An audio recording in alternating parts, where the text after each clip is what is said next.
Hey guys, SushiFish here. This is just going to be a quick video. I've been seeing a lot regarding Steam Direct and Steam Greenlight over the weekend.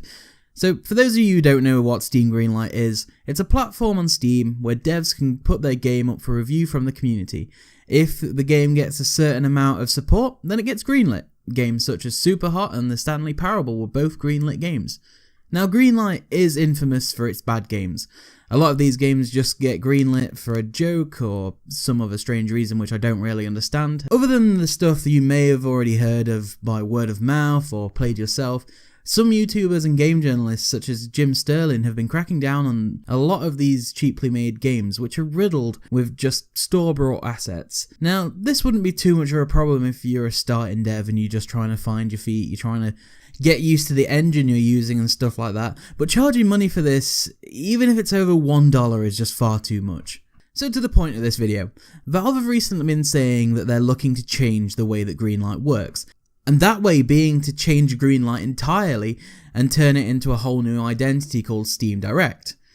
How does Steam Direct differ? Well, the biggest controversy is that they've implemented a $100 fee per title that you wish to publish via Direct. $100 is actually a lot cheaper than what Valve originally planned for the fee. Originally it was looking to be between $200 to $5,000 per title, and originally they were looking at roughly around the $500 mark, so this is a lot cheaper than what they originally had planned. Now, the biggest argument I'm seeing against this is that it means that indie devs will suffer, which strictly isn't true, at all. If you seriously think that paying $100 to get your game onto Steam is too much, then you've either never worked or you're too young to work.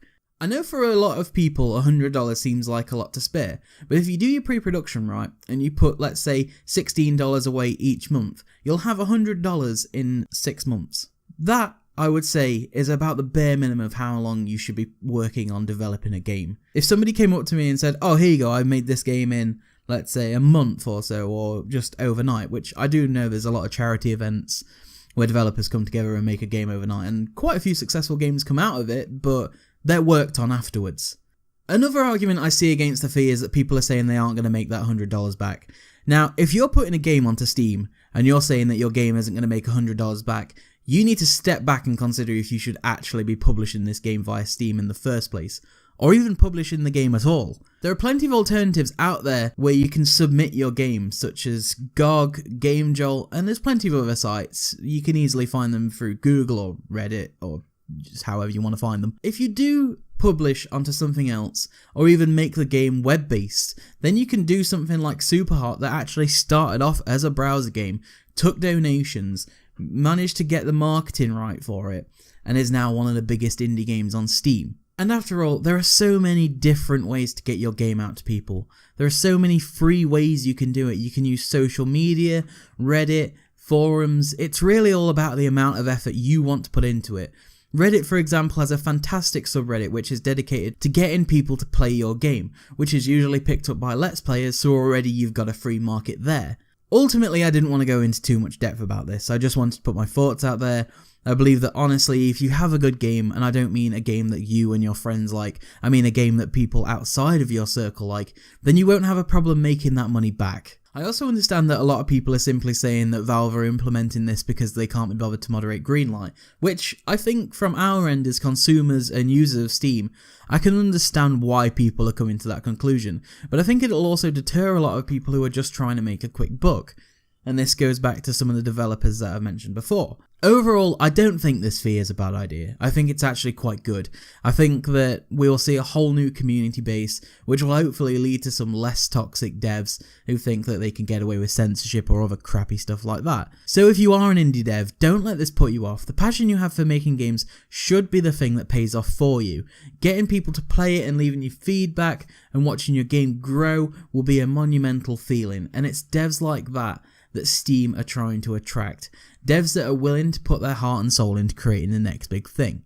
Now, one thing I want to just go back to is that I noticed a lot of games journalists were actually saying that $100 is actually too little because it's just going to bring a load of mediocre indie devs. But if you look at Greenlight at the moment, there is a lot of mediocre crap on there.